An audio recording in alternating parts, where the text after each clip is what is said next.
Hello everyone, आज date है 2 अगस्त 2022 और द हिंदू न्यूज एनालिसिस में आपका स्वागत है। इस वीडियो में हम द हिंदू की इंपॉर्टेंट न्यूज़ को एग्जाम के पॉइंट ऑफ व्यू से डिस्कस करेंगे। नीचे डिस्क्रिप्शन बॉक्स में Telegram channel volcano IAS academy का लिंक दिया हुआ है। आप Telegram channel volcano IAS academy के साथ में जुड़ सकते हैं। वहाँ पर हर exam means UPSC, state PCS and other exams के पॉइंट ऑफ व्यू से काफ़ी इंपॉर्टेंट इन्फॉर्मेशन आप सभी के साथ में शेयर की जाती है। तो चलो स्टार्ट करते हैं। वीडियो को स्टार्ट करेंगे एक ज्योग्राफिकल मैप क्वेश्चन के साथ में। और आज आपका क्वेश्चन ये है कि सांबर लेक को आपको मैप में व्यू करना है, फिर इससे रिलेटेड हर इंपॉर्टेंट फैक्ट्स को एंड इन्फॉर्मेशन को कमेंट बॉक्स में टाइप करना है। कल हमने आपसे क्वेश्चन पूछा था चंबल रिवर को लेकर के। तो चंबल रिवर को अगर हम मैप में व्यू करें, चंबल रिवर नॉर्दर्न इंडिया में लोकेटेड है। चंबल रिवर हमारे इंडिया के 3 स्टेट मध्य प्रदेश, राजस्थान और उत्तर प्रदेश में फ्लो होती है। चंबल रिवर जो है वो राजस्थान और मध्य प्रदेश का जो बॉर्डर एरिया है उसका भी फॉर्मेशन करती है। चंबल रिवर के ओरिजिन की अगर हम बात करें तो मध्य प्रदेश स्टेट में विंध्यन रेंज का ही पार्ट है जानापाव हिल्स। जानापाव हिल्स से ओरिजिन होता है चंबल रिवर का। उसके बाद में चंबल रिवर जो है वो नॉर्दर्न ईस्टर्न डायरेक्शन में फ्लो करती हुई यहाँ पर मध्य प्रदेश स्टेट में फ्लो करती है। उसके बाद में राजस्थान स्टेट में ये एंटर करती है। लास्ट में उत्तर प्रदेश स्टेट में फ्लो होती हुई लास्ट में अपने वाटर को यमुना रिवर में मर्ज करती है। आप सभी को पता है यमुना रिवर जो है वो गंगा रिवर की लार्जेस्ट ट्रिब्यूटरी के रूप में भी लोकेटेड है। तो ये तो बात हो गई चंबल रिवर से रिलेटेड बेसिक फैक्ट्स कि किस तरीके से उसका ओरिजिन होता है। अब अगर हम बात करें तो चंबल रिवर का काफ़ी ज़्यादा इकोनॉमिक इम्पोर्टेंस है। चंबल रिवर पर कुछ इंपॉर्टेंट डैम बनाए हुए हैं, जिसमें से एक जो है वो यहाँ पर मध्य प्रदेश में लोकेटेड है और कुछ यहाँ पर सर्दर्न पार्ट में ही राजस्थान में लोकेटेड है। इन डैम के नेम अगर हम डिस्कस करें तो गांधी सागर डैम है, इसके अलावा कोटा में जो है वो कोटा बैराज है, जवाहर सागर डैम है एंड राणा प्रताप सागर डैम है। ये जो डैम है वो यहाँ पर जो इलेक्ट्रिसिटी है उसके प्रोडक्शन में, इसके अलावा इरिगेशन जो प्रोजेक्ट है उनमें भी काफ़ी इंपॉर्टेंट रोल प्ले करते हैं। चंबल रिवर की अगर हम बात करें तो टूरिज्म के पॉइंट ऑफ व्यू से भी इसका काफ़ी ज़्यादा इंपॉर्टेंस है। चंबल रिवर में क्रोकोडाइल की 2 इंपॉर्टेंट स्पीसीज, एक मगर और एक जो है वो घड़ियाल, वो यहाँ पर देखने को मिलती है। चंबल रिवर की इंपॉर्टेंट ट्रिब्यूटरीज हैं, जैसे कि राजस्थान से कुछ ट्रिब्यूटरीज का ओरिजिन होता है, जिसमें सबसे इंपॉर्टेंट है बनास।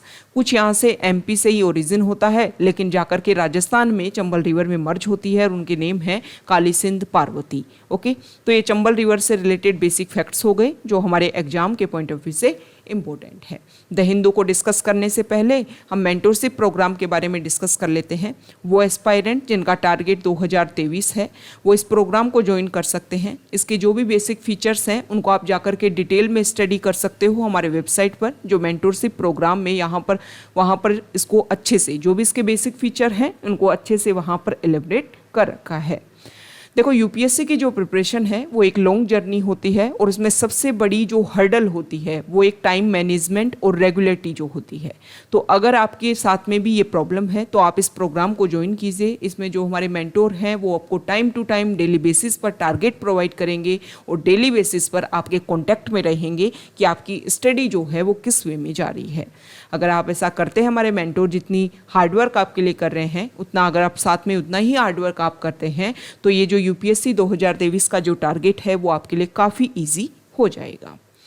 द हिंदू की न्यूज़ अगर हम डिस्कस करें तो फर्स्ट इंपॉर्टेंट न्यूज़ है पश्चिमी बंगाल मींस वेस्ट बंगाल जो स्टेट है उसको लेकर के। वहाँ के जो चीफ मिनिस्टर हैं ममता बनर्जी, उन्होंने डिक्लेयर किया है कि अभी प्रेजेंट टाइम में जो कैबिनेट है उसको जल्द ही रिसफल किया जाएगा, मतलब कुछ नए फेस जो हैं वो यहाँ पर इंट्रोड्यूस किए जाएंगे। इसके अलावा उन्होंने बोला है कि कुछ नए डिस्ट्रिक्ट का भी वो फॉर्मेशन करेंगे। नए डिस्ट्रिक्ट के फॉर्मेशन की बेसिक हम डिस्कस करेंगे कि नए डिस्ट्रिक्ट का जो फॉर्मेशन है वो किस बेसिक रीजन पर होता है और किन पॉइंट्स को ध्यान में रख कर के नए डिस्ट्रिक्ट का फॉर्मेशन किया जाता है। देखो, जो भी स्टेट्स हैं वो इस बात को लिए बोलते हैं कि जितने ज़्यादा छोटे डिस्ट्रिक्ट होंगे उतना ज़्यादा जो है हम एडमिनिस्ट्रेशन और गवर्नेंस के ऊपर फोकस कर पाएंगे। मतलब जितनी जो पॉपुलेशन है उस डिस्ट्रिक्ट की उसको ईजिली टारगेट किया जा सकता है। ओके, तो इसके लिए अगर हम बात करें कि स्टेट में कोई भी नया डिस्ट्रिक्ट का फॉर्मेशन करना है या किसी डिस्ट्रिक्ट को अबोलिश करना है, इसको लेकर के जो पावर होती है वो स्टेट गवर्नमेंट के पास में पावर होती है, एब्सोल्यूट पावर होती है स्टेट गवर्नमेंट के पास में। स्टेट गवर्नमेंट जो है वो नए डिस्ट्रिक्ट का फॉर्मेशन भी कर सकते हैं और नए कोई डिस्ट्रिक्ट जो है उसको अबोलिश भी कर सकते हैं। यहाँ पर अगर हम बात करें तो स्टेट गवर्नमेंट जो है या तो एग्जीक्यूटिव के थ्रू इस नए डिस्ट्रिक्ट का फॉर्मेशन और अबोलिशमेंट जो भी प्रोसीजर है उसको ख़त्म किया जा सकता है, बनाया जा सकता है एग्जीक्यूटिव ऑर्डर के थ्रू, या फिर दूसरा जो है वो है जो स्टेट असेंबली में लॉ पास करके। मीन्स सिंपल, या तो जो गजेट है उसमें नोटिफिकेशन रिलीज करवा दो कि ये नए डिस्ट्रिक्ट होके, या फिर स्टेट असेंबली में लॉ के थ्रू जो है वो नए डिस्ट्रिक्ट को इंट्रोड्यूस किया जा सके। यहाँ पर एक बात आती है कि क्या कभी कभी स्टेट गवर्नमेंट के ऊपर सस्पेंशन देखने को मिलता है क्या, कि वो डिस्ट्रिक्ट का फॉर्मेशन कर पा रहे हैं या नहीं कर पा रहे हैं। बिल्कुल, अगर हमें लगता है कि सेंसस का जो प्रोसीजर है, आप सभी को पता है कि 10 ईयर में सेंसस हमारे यहाँ पर काउंटिंग की जाती है कितनी पॉपुलेशन इंडिया में है। तो अगर सेंसस का प्रोसीजर उस टाइम चल रहा है, एक्टिव सेंसस ऑपरेशन क्रिएट किया जा रहा है, प्रोसीजर इंप्लीमेंट किया जा रहा है, तो उस टाइम स्टेट गवर्नमेंट के ऊपर सस्पेंशन होता है। दूसरा, अगर हम बात करें तो लोकसभा और या फिर विधानसभा के लिए जो इनका डिलिमिटेशन का जो एक्सरसाइज है, अगर उसको इम्प्लीमेंट किया जा रहा है तो स्टेट गवर्नमेंट के पास में जो पावर है नए डिस्ट्रिक्ट के फॉर्मेशन को लेकर के और डिस्ट्रिक्ट के अबोलिशमेंट को लेकर के, उसके ऊपर कुछ सस्पेंशन देखने को मिल सकता है। ओके, अब बात आती है कि किसी भी डिस्ट्रिक्ट का जो नेम है उसको अगर चेंज करना है या किसी रेलवे स्टेशन का नेम चेंज करना है तो इसके लिए स्टेट के पास में क्या पावर है। इसके लिए स्टेट के पास में एब्सोल्यूट पावर नहीं है। इसमें जो स्टेट है, अगर स्टेट चाहता है कि भाई डिस्ट्रिक्ट का नेम चेंज करेंगे या रेलवे स्टेशन का नेम चेंज करेंगे, तो इसमें जो स्टेट गवर्नमेंट है वो अलग अलग डिपार्टमेंट और एजेंसीज को अपनी जो भी रिक्वेस्ट है वो सेंड करती है। जैसे कि मिनिस्ट्री ऑफ अर्थ साइंस के पास में, इंटेलिजेंस ब्यूरो के पास में, डिपार्टमेंट ऑफ पोस्ट के बारे में, डिपार्टमेंट ऑफ पोस्ट के पास में, जियोलॉजिकल सर्वे ऑफ इंडिया के पास में, इसके अलावा geological survey of India sciences and railway ministry, इन सभी के पास में अपनी रिक्वेस्ट सेंड करता है स्टेट गवर्नमेंट। और जब यहाँ से क्लियरेंस उनको मिलता है, नो ऑब्जेक्शन सर्टिफिकेट जब उनको रिप्लाईज में यहाँ पर सेंड किया जाता है, उसके बाद में ये सारे पॉइंट्स जो हैं वो इम्प्लीमेंट किए जाते हैं। तो एक नए डिस्ट्रिक्ट का फॉर्मेशन किस तरीके से हो सकता है स्टेट में, उन सारे प्रोसीजर को हमने कंप्लीट किया है। नेक्स्ट जो इम्पोर्टेंट आर्टिकल है, यहाँ देखिए, मध्य प्रदेश में जो हॉस्पिटल है वहाँ पर फायर देखने को मिली, जिसकी वजह से 8 लोगों की वहाँ पर डेथ हो गई। ओके, और 5 लोग जो हैं वो इसमें इंजर्ड हो गए हैं। सेम इसी तरीके के जो इश्यूज हैं वो अदर स्टेट में टाइम टू टाइम देखने को मिलते रहते हैं। इसी के लिए हमारे इंडिया का जो स्टैंडर्ड ब्यूरो जो है वो टाइम टू टाइम इसके लिए रिकमेंडेशन जो है वो, मतलब जो भी इम्पोर्टेंट चीज़ें हैं कि किसी बिल्डिंग की क्या स्ट्रक्चर होनी चाहिए, किस तरीके से उसको बनाया जाना चाहिए। सबसे पहले कोई भी बिल्डिंग का अगर फॉर्मेशन हो रहा है तो ये क्लियर होना चाहिए कि किस पर्पज़ के लिए उस बिल्डिंग को बनाया जा रहा है। तभी जा कर के जो भी बेसिक रिकमेंडेशन होती हैं, जैसे कि स्पेसिफिक अगर हम बात करें हॉस्पिटल के लिए, तो हॉस्पिटल में हमेशा से ये बार बार देखा जाता है कि वेंटिलेशन का प्रॉपर तरीके से वहाँ पर ध्यान रखा जाए, ऑक्सीजन के जो भी सिलेंडर हैं वो वहाँ पर टाइम टू टाइम हर जगह पर अवेलेबल हो सकें। इसके अलावा जो भी अगर फायर जैसे इश्यूज होते हैं तो उनको सॉल्व करने के लिए भी जो भी बेसिक इम्प्लीमेंटेशन है वो वहाँ पर अवेलेबल होना चाहिए। दूसरा, अगर हम बात करें तो सबसे ज़्यादा इशू वहाँ पर देखने को मिलते हैं शॉर्ट सर्किट की वजह से। यहाँ पर भी ये प्रॉब्लम आई है। तो ये जो भी इन्फ्लेमेबल जो भी ऑब्जेक्ट्स होते हैं उनको इस तरीके से रिमूव किया जाए कि अगर शॉर्ट सर्किट जैसा इशू भी होता है तो जो प्रॉब्लम है वो हाई लेवल पर इंक्रीज ना हो। सेम इसी तरीके का जब गुजरात में इशू हुआ था तब भी ये सारी रिकमेंडेशन दी गई थी। ओके, तो डिजास्टर मैनेजमेंट जो भी एक तरीके से ह्यूमन मेड जो भी इश्यूज हैं उनमें हम सॉल्यूशन में इन आंसर्स को लिख सकते हैं, इन पॉइंट्स को लिख सकते हैं। ये सारी रिकमेंडेशन जो हमारे ऑर्गेनाइजेशन के द्वारा दी जाती हैं कि इस तरीके की जो प्रॉब्लम्स हैं उनको हम किस तरीके से सॉल्व कर सकते हैं। नेक्स्ट, यहाँ पर पार्लियामेंट के मानसून सेशन में हमारी जो फाइनेंस मिनिस्टर हैं उन्होंने जीएसटी को लेकर के अभी कुछ पॉइंट्स पर जो जीएसटी टैक्स इम्प्रूव किया गया है उसको लेकर के अपोजिशन पार्टी ये बोल रही है कि देखो, एक तो इन्फ्लेशन पहले से इंक्रीज हो रहा है, दूसरा हमारी जो पार्टी है वो क्या कर रही है, और टैक्स इंप्लीमेंट कर रही है, तो जो भी प्रोडक्ट्स हैं उनके प्राइस तो और ज़्यादा हाइक होंगे। तो यहाँ पर फाइनेंस मिनिस्ट्री ने बोला है कि देखो, गवर्नमेंट फाइनेंस मिनिस्टर ने बोला है कि गवर्नमेंट जो है वो रेगुलर कोशिश कर रही है कि इन्फ्लेशन को 1 पॉइंट के ऊपर रोका जा सके। इसके अलावा उन्होंने बोला कि देखो, जब हम इकोनॉमी को स्टडी करते हैं तो हम ये स्टडी करते हैं कि जो इन्फ्लेशन और डिफ्लेशन जो है वो 2 पॉइंट्स के ऊपर डिपेंड करती है कि डिमांड और सप्लाई के बीच में जो बैलेंस है वो गड़बड़ाया हुआ तो नहीं है। दोनों में से कहीं पर भी एक्सेसिवनेस देखने को मिलती है तो इसकी वजह से इन्फ्लेशन या डिफ्लेशन जो है क्रिएट होती है। लेकिन इसके अलावा अगर हम बात करें तो ये तो 1 पॉइंट है इन्फ्लेशन और डिफ्लेशन को टारगेट करने के लिए। इसके अलावा बहुत सारे अदर पॉइंट्स हैं, जैसे कि किसी भी कंट्री का दूसरे कंट्री के ऊपर कितनी डिपेंडेंस है। जैसे कि अगर हम बात करें कि प्रेजेंट टाइम में इंडिया का ऑयल, जो भी क्रूड ऑयल है, उसके लिए इंडिया की काफ़ी ज़्यादा डिपेंडेंसी रहती है अदर कंट्रीज़ के ऊपर। तो रशिया यूक्रेन वॉर स्टार्ट हुआ तो इंडिया जो है उसके लिए भी एक काफ़ी ज़्यादा हर्डल क्रिएट हुई। ओके, तो ये कुछ ऐसे पॉइंट्स होते हैं कि फॉरेन कंट्रीज़ में क्या हो रहा है और वहाँ के प्रोडक्ट्स के ऊपर अगर आपकी डिपेंडेंसी है तो आपके यहाँ भी उसका इफेक्ट देखने को मिलेगा। तो हमारे फाइनेंस मिनिस्टर ने यहाँ पर ये बात रखी है कि प्रेजेंट टाइम में जो इशू चल रहे हैं, जैसे कि रशिया यूक्रेन वॉर चल रहा है, इसके अलावा कोविड-19 पेंडेमिक है, इसके इन सभी की वजह से भी जो सप्लाई चेन है उसमें डिसरप्शन देखने को मिला है। चाइना के कुछ पार्ट्स में जो है वो लॉकडाउन बना हुआ है, जिनकी वजह से जो सप्लाई चेन है वो रेगुलर नहीं हो पा रहा है और ये सारी प्रॉब्लम है जिसकी वजह से भी इन्फ्लेशन जो है इंक्रीज हो रहा है। तो इन्फ्लेशन का डिमांड और सप्लाई जो है, डिमांड और सप्लाई जो है वो 1 पॉइंट है। ये सारे पॉइंट जो हैं वो भी डिसाइड करते हैं कि किसी भी कंट्री में इन्फ्लेशन और डिफ्लेशन कितनी रहने वाली है। नेक्स्ट यहाँ पर जुलाई मंथ के लिए जीएसटी का जो कलेक्शन है उसके बारे में बता रखा है कि इंपोर्ट जो भी प्रोडक्ट्स इंपोर्ट कर रहे हैं उनके ऊपर 28% तक हमें ज़्यादा टैक्स रेवेन्यू जो है वो जनरेट देखने को मिला है। नेक्स्ट इंपॉर्टेंट आर्टिकल है एडिटोरियल पेज पर, और यहाँ पर जो आर्टिकल है यहाँ देखिए, देखो फर्स्ट जो आर्टिकल है वो मंकी पॉक्स वायरस को लेकर के है। इस आर्टिकल में बताया गया है कि कुछ टाइम पहले हमारे इंडिया में फर्स्ट केस जो है वो डिटेक्ट हुआ था और अभी एक पर्सन की वहाँ पर थिसूर, केरला का जो थिसूर है वहाँ पर 22 ईयर ओल्ड मैन जो है वो डेथ हो गई है और उसमें एक तरीके से सस्पेक्ट ये रखा जा रहा है कि मंकी पॉक्स के सिम्टम्स उनमें थे और उसी की वजह से उनकी डेथ हुई है। ओके, तो इस आर्टिकल में बताया गया है कि ये जो इशू है जो एक डिजीज़ के रूप में इंट्रोड्यूस हुआ और उसके बाद में हम रेगुलर अगर देखें तो इंडिया में भी इसके केसेस जो हैं वो देखने को मिल गए हैं। दिल्ली में फिर से एक मंकी पॉक्स का जो इन्फेक्टेड पर्सन जो है वो देखने को मिला है।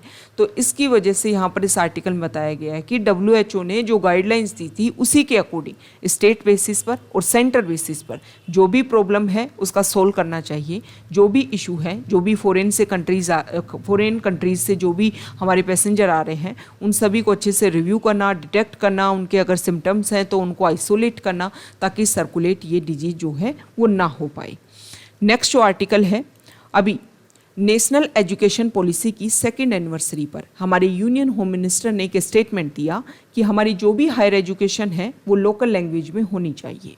इससे क्या होगा कि वो स्टूडेंट्स, हम देखते हैं कि हमारे इंडिया के मोर देन 90% जो स्टूडेंट हैं वो अपनी जो भी लोकल एजुकेशन है या फिर अपनी जो प्राइमरी एजुकेशन है वो लोकल जो लैंग्वेज है उसमें गेन करते हैं।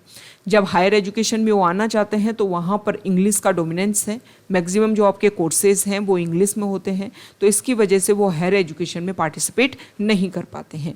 तो इसके लिए हमें क्या करना होगा कि इंजीनियरिंग, लॉ और मेडिसिन की जो एजुकेशन है वो हमें लोकल लैंग्वेज में कंडक्ट करवानी होगी, इंडियन लैंग्वेजेज में, ताकि जो हमारे स्टूडेंट्स हैं उनका एजुकेशन में पार्टिसिपेशन ज़्यादा से ज़्यादा बढ़े।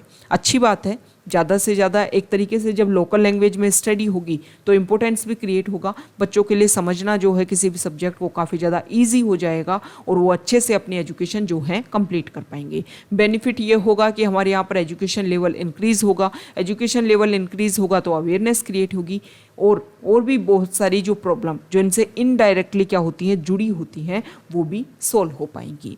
लेकिन कुछ इसमें कमियां भी हैं, कुछ इससे मिस्टेक्स भी क्रिएट होंगी और मिस्टेक्स ये होगा कि आप local education, local Indian language के ऊपर फोकस कर रहे हो, लेकिन अगर हम बात करें तो मैक्सिमम कोर्सेज हैं इंग्लिश में और उनका, जैसे कि अगर हम लॉ की बात करें, लॉ की उन्होंने बोला है कि हम स्टडी करवाएंगे आपको इंडियन लैंग्वेज में, लेकिन हमारी जो हायर जुडिशरी है वहाँ तो जो प्रोसीजर होता है वो तो इंग्लिश लैंग्वेज में होता है। फिर जो इंडियन लैंग्वेज में जो जिन स्टूडेंट्स ने स्टडी की है वो वहाँ पर अपने आप को कैसे रिप्रेजेंट कर पाएंगे।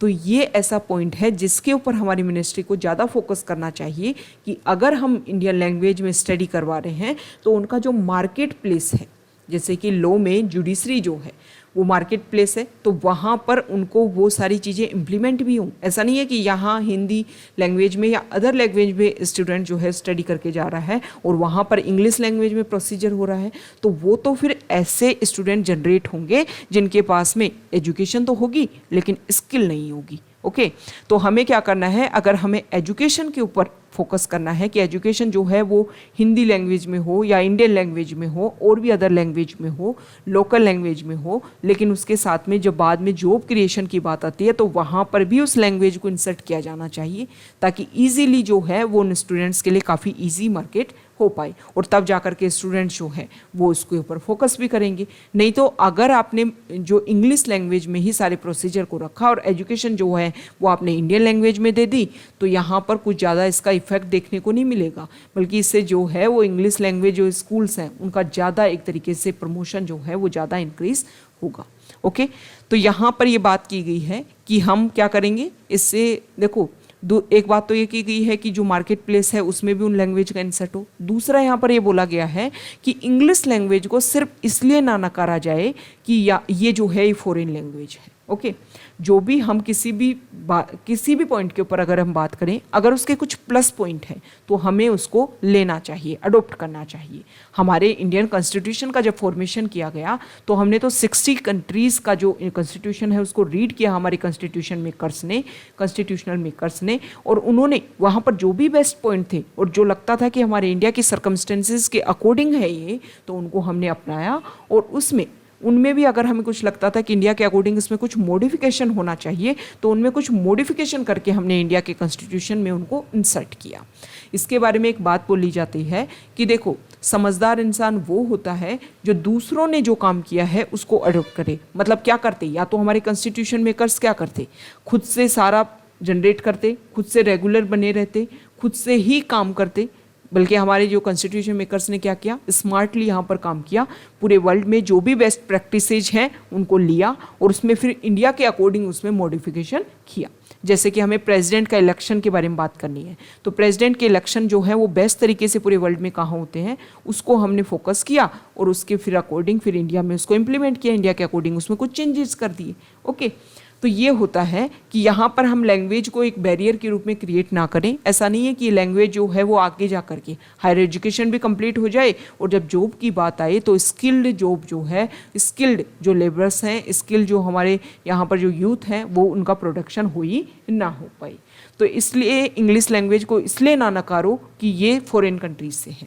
दूसरा यहाँ पर बात किया गया कि जो भी हमारे इंस्टीट्यूट हैं उनकी क्वालिटी के ऊपर हमें फोकस करना चाहिए, ना कि इस बात के ऊपर कि हाँ हमें लोकल लैंग्वेज को प्रमोट करना है, लोकल लैंग्वेज को प्रमोट करना है। हमारी जो एजुकेशन है वो इस क्वालिटी से हो कि ना सिर्फ इंडिया में हमारा जो यूथ है वो वर्ल्ड लेवल पर अपने आप को अच्छे से एस्टेब्लिश कर पाए।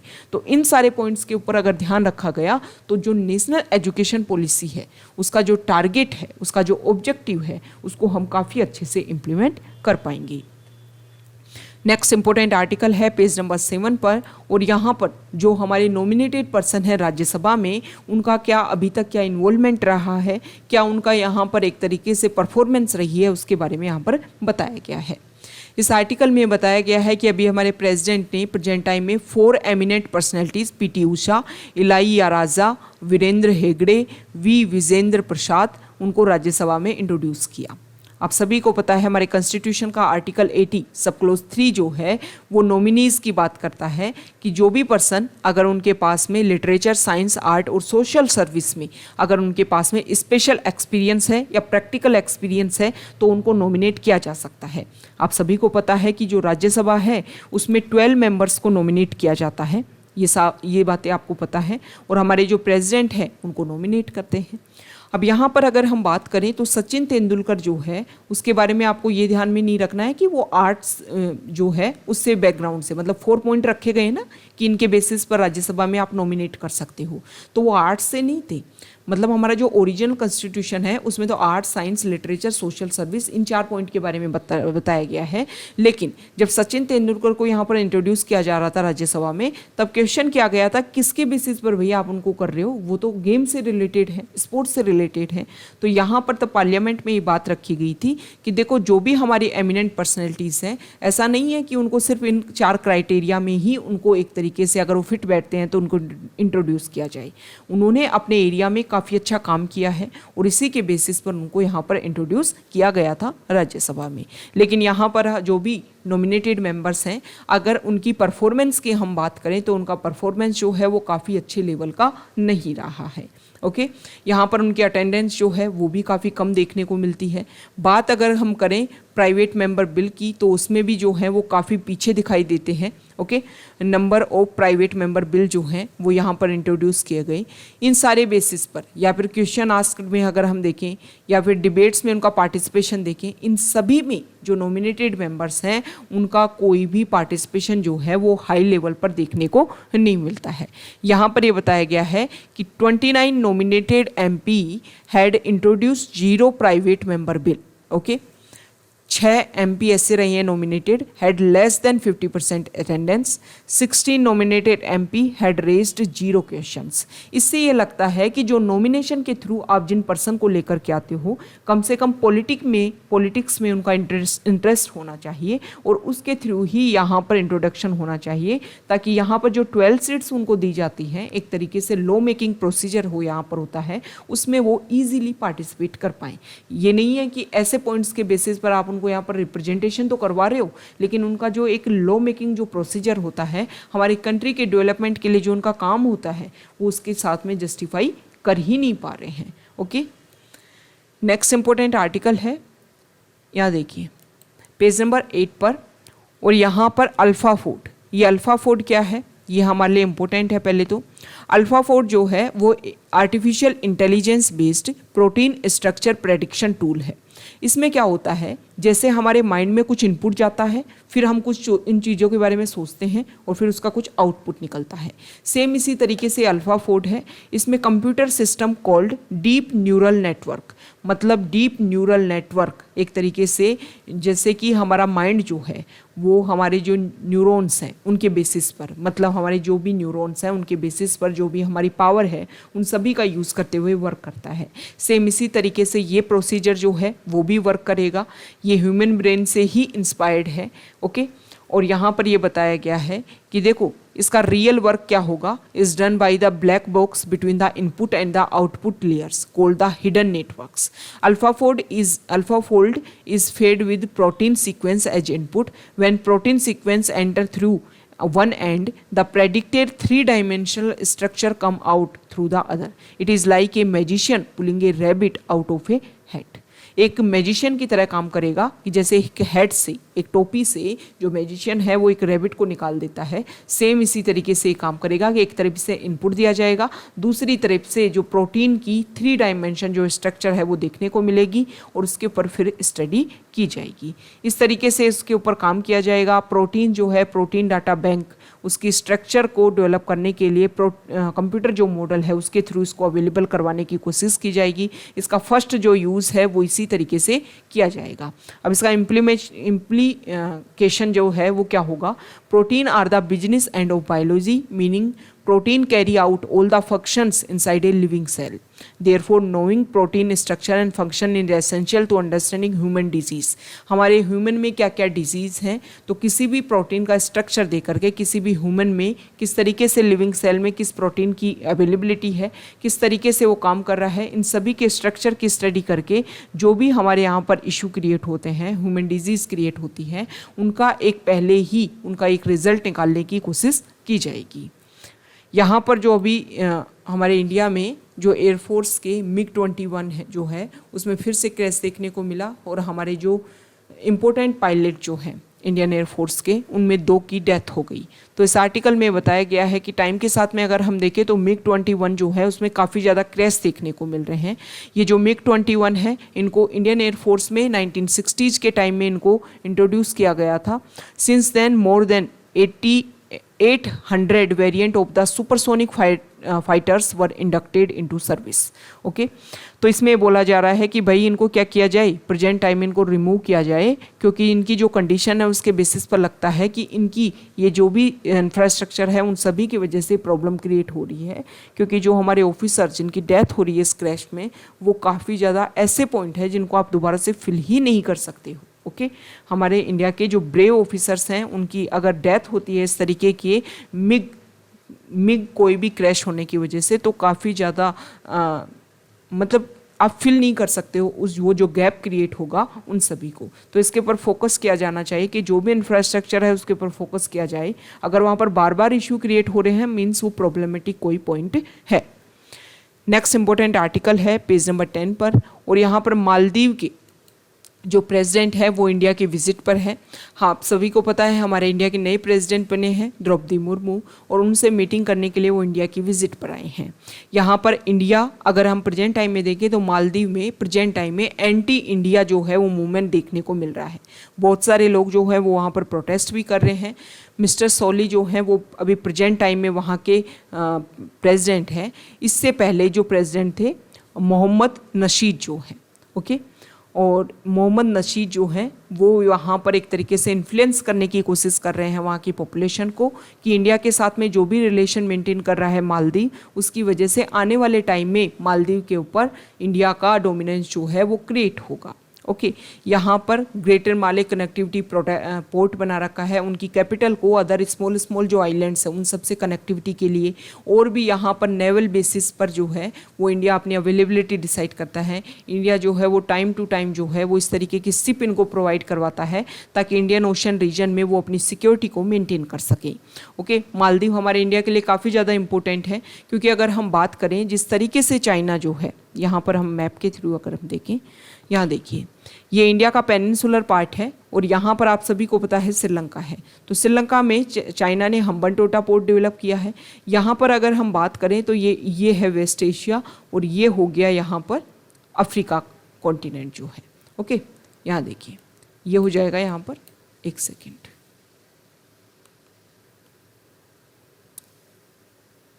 यहाँ पर आप सभी को पता है ना वेस्ट एशिया के जो यहाँ पर वेस्ट एशिया के वेस्टर्न पार्ट पर जो है अफ्रीका कॉन्टिनेंट है, यहाँ पर बीच में दोनों के क्या है, रेड सी है।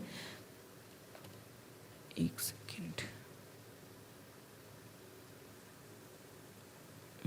सॉरी, तो यहाँ पर अगर हम बात करें तो वेस्ट एशिया में भी जिबूती में अपना जो स्टैंड है वो बनाने की कोशिश की चाइना ने। यहाँ पर अगर हम बात करें तो यहाँ पर चाइना ने हम्बनटोटा पोर्ट डेवलप किया है। सेम इसी तरीके से इंडिया के जो भी रीजनल कंट्रीज़ हैं, जैसे पाकिस्तान में अगर हम बात करें तो CPEC प्रोजेक्ट के थ्रू वहाँ पर कनेक्टिविटी देने की कोशिश कर रहा है। नेपाल को अपनी तरफ इन्फ्लुएंस करने की कोशिश कर ही रहा है चाइना। इसके अलावा म्यांमार जो है वहाँ पर, और भी अदर कंट्रीज़ हैं, जैसे कि अभी कुछ टाइम पहले पैसिफिक ओशन जो है वहाँ पर भी उन्होंने स्मॉल आइलैंड जो कंट्री है वहाँ पर, सोलोमन आइलैंड्स जो है वहाँ पर अपना जो एक तरीके से एस्टेब्लिशमेंट करने की कोशिश की। हालांकि सोलोमन आइलैंड्स कंट्री जो है मना कर रहा है कि यहाँ पर चाइना का जो है वो कोई भी डिफेंस जो सेक्टर है वो एस्टेब्लिश नहीं होगा, लेकिन इसी तरीके से चाइना पहले वहाँ पर नॉर्मल वे पर अपने जो रिलेशन है उनको मेंटेन करने की कोशिश करता है, और उसके बाद में फिर अपने अकॉर्डिंग उनको इन्फ्लुएंस करने की भी कोशिश करता है। तो इंडिया जो है यहाँ पर, ये जो एरिया है यहाँ पर मालदीव लोकेटेड है, तो यहाँ पर इंडिया भी अपनी कोशिश कर रहा है कि रीजनल एरिया में जो कंट्रीज़ हैं वहाँ पर जो है हमारी भी डोमिनेंस क्रिएट हो सके ताकि चाइना को काउंटर किया जा सके। सेम इसी तरीके से अगर हम देखें श्रीलंका में क्राइसिस क्रिएट हुए तो यहाँ पर इंडिया ने काफ़ी ज़्यादा सपोर्ट करने की कोशिश की है ताकि यहाँ पर जो श्रीलंका जो है उसके साथ में हमारे रिलेशन जो हैं वो बेहतरीन मेंटेन हो सके। नेक्स्ट इंपॉर्टेंट आर्टिकल जो है यहाँ पर गति शक्ति यूनिवर्सिटी का जो बिल है वो लोकसभा में इंट्रोड्यूस किया गया है। हमारे जो एजुकेशन मिनिस्टर हैं उन्होंने ये बोला है कि सेंट्रल यूनिवर्सिटीज़ बिल जो है उसको इंट्रोड्यूस किया गया। इसमें क्या कोशिश की जाएगी कि नेशनल रेल ट्रांसपोर्टेशन इंस्टीट्यूट जो है ए डीम्ड टू बी यूनिवर्सिटी, उसको गति शक्ति विश्वविद्यालय के रूप में ट्रांसफ़र कर दिया जाए एक ऑटोनोमस सेंट्रल यूनिवर्सिटी के रूप में। इससे क्या होगा कि रेलवे जो है ना सिर्फ हम रेलवेज़ के ऊपर फोकस कर पाएंगे, बल्कि जो एंटायर ट्रांसपोर्ट सेक्टर है, इसके अलावा इस फील्ड में जो भी हमें मॉडर्नाइजेशन, जो भी हमें ग्रोथ चाहिए, उन सभी के सपोर्ट के लिए ये काम होना ज़रूरी है। तो ये जो न्यू यूनिवर्सिटी है, जैसे ये बिल पास होता है तो ये जो न्यू यूनिवर्सिटी है वो हमारे एंटायर जो भी ट्रांसपोर्ट सेक्टर है उसके लिए काम कर पाएगा और इसके काफ़ी ज़्यादा रिजल्ट जो हैं वो देखने को मिलेंगे। नेक्स्ट इंपॉर्टेंट न्यूज़ है पेज नंबर 11 पर, और अभी पार्लियामेंट सेशन में जो इशू चल रहे हैं उसी को लेकर के यहाँ पर बताया गया है। देखो, एक तो अभी चाइना की जो शिप है वो हम्बनटोटा पोर्ट पर कुछ टाइम के लिए रखेगी, तो इसने इंडिया को ने इसको लेकर के कंसर्न क्रिएट किए हैं कि वहाँ पर आर्टिफिशियल इंटेलिजेंस का उन्होंने अच्छे से एक तरीके से इम्प्लीमेंटेशन कर रखा है उस शिप पर। इसकी वजह से जो भी रीजनल कंट्रीज़ हैं उनको भी सिक्योरिटी बेसिस पर यहाँ पर थ्रेट देखने को मिल सकती है। नेक्स्ट यहाँ पर जो आर्टिकल है, अपोजिशन पार्टी जो हैं वो लोकसभा में जिस तरीके से प्राइस राइज हो रहे हैं, जिस तरीके से जीएसटी का इम्प्लीमेंटेशन किया है, तो यहाँ पर उन्होंने अपनी बात रखी है कि इसकी वजह से इन्फ्लेशन जो है वो काफ़ी ज़्यादा हाइक देखने को मिल रहा है। इसके बारे में हमने फ्रंट पेज पर डिस्कस किया है और इसमें बताया गया है कि और भी अदर इश्यूज हैं जिनकी वजह से प्रॉब्लम जो है वो क्रिएट हो रही है इन्फ्लेशन की। नेक्स्ट जो आर्टिकल है, यहाँ देखिए, यहाँ तो सिर्फ जो मंकी पॉक्स डिजीज है उसके बारे में बता रखा है। इसके अलावा जो रेन जो है नेक्स्ट मंथ्स में वो किस तरीके की होगी उसके बारे में यहाँ पर बता रखा है। फॉरेन पेज पर अगर हम देखें तो यूएस के जो रिप्रेजेंटेटिव हैं उन्होंने उनके लिए ताइवान की तरफ से रिपोर्ट आई है कि वो ताइवान में भी एंट्री करेंगे, ताइवान में भी अपनी रीच बनाएंगे। ये यहाँ देखिए, US house speaker Nancy Pelosi जो है उनकी तरफ से पहले स्टेटमेंट आया, फिर चाइना ने बोला था कि अगर ताइवान जो है वो हमारा ही पार्ट है और यहाँ पर वन चाइना पॉलिसी के अंडर जो है वो आप डायरेक्ट ताइवान से कनेक्टिविटी नहीं बना सकते हो, ऐसा चाइना ने स्टेटमेंट दिया था। यहाँ पर फिर उसके बाद में इन्होंने एशिया टूर जो है वो अपना डिक्लेयर किया, लेकिन ताइवान के बारे में कुछ बात नहीं रखी। लेकिन ताइवान ने अपनी तरफ से अब बात रखी है अपने मीडिया रिपोर्ट्स में कि वो ताइवान की भी विजिट करेंगे जो यूएस हाउस स्पीकर है। देखो, जिस तरीके से चाइना यहाँ पर डोमिनेंस हर एरिया में करने की कोशिश कर रहा है, यूएस जो है वो भी चाइना को एक तरीके से काउंटर करने के लिए उसके रीजनल एरिया में जो अपनी, अगर हम प्रेजेंट टाइम में देखें तो साउथ चाइना सी में भी रेगुलर यूएस के जो वॉरशिप हैं, यूएस के जो वेसल्स हैं, वो इसकी वजह से अपनी जो एनक्रोचमेंट है वो उस एरियाज़ में करते हैं जिसको लेकर के चाइना क्लेम करता है कि ये हमारे अंडर आता है। ओके, यहाँ पर आप सभी को पता है रशिया यूक्रेन वॉर के बाद में एक तरीके से ब्लॉकेड लगा दिया गया था यूक्रेन के ऊपर, लेकिन कुछ टाइम पहले टर्की और यूएन उन्होंने इंटरवीन किया और यहाँ पर जो है वो रशिया यूक्रेन के बीच में एक एग्रीमेंट सा हुआ, जिसमें हालांकि उसमें कुछ रिजल्ट सामने नहीं है, बस ये बात बोली गई कि जो भी ग्रेन का एक्सपोर्ट है वो यूक्रेन अब रेगुलर कर पाएगा ब्लैक सी का यूज़ करते हुए। ओके, ब्लैक सी में स्नेक आइलैंड है और स्नेक आइलैंड जो है वो भी न्यूज़ में रहा था, जिसके ऊपर रशिया ने डोमिनेंस क्रिएट कर लिया था, लेकिन बाद में रशिया ने यहाँ से विड्रॉ कर लिया। अब ये यूक्रेन का फर्स्ट ऐसा शिप है जो ओडेसा पोर्ट जो है उसको लीव किया है अपने ग्रेन को एक्सपोर्ट करने के लिए। तो यहाँ पर जो इम्पोर्टेंट बातें हैं ये फॉरेन कंट्रीज़ को लेकर के, श्रीलंका में जो इशू है कि जो भी चिल्ड्रन हैं उनके पास में कुछ ऐसे प्रोडक्ट्स ही नहीं है कि वो उनको क्या कर सके, खिला पिला सकें। तो यहाँ पर श्रीलंका ने अर्जेंट हेल्प की डिमांड की है अदर कंट्रीज से कि हेल्प की जाए कि यहाँ की जो पॉपुलेशन है उनको कम से कम बेसिक जो ऑब्जेक्ट्स हैं वो तो हम प्रोवाइड करवा सकें। तो ये आज का हमारा द हिंदू न्यूज़पेपर का डिस्कशन था। अगर आप यहाँ तक आए हैं, वीडियो आपको अच्छा लगा है तो प्लीज़ वीडियो को लाइक कीजिए, शेयर कीजिए और चैनल को सब्सक्राइब कीजिए।